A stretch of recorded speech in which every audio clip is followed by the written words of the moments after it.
Hey everyone, so I went ahead and just bought this 30-piece brush set.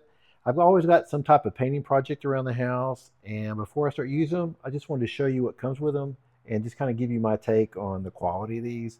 So we do get 30. We've got 6 pieces for each size. So we've got half inch, 1 inch, inch and a half, 2 and 2.5 inch. I've got the 2.5 inch right here in my hand. I mean, when I'm looking for quality, I want to make sure the bristles aren't going to come out because when I'm painting, I've had that come out and sometimes that can mess up your finish. I plan on using this for some light touch ups around my house, and I've also got a lot of staining to do on some wood that I have.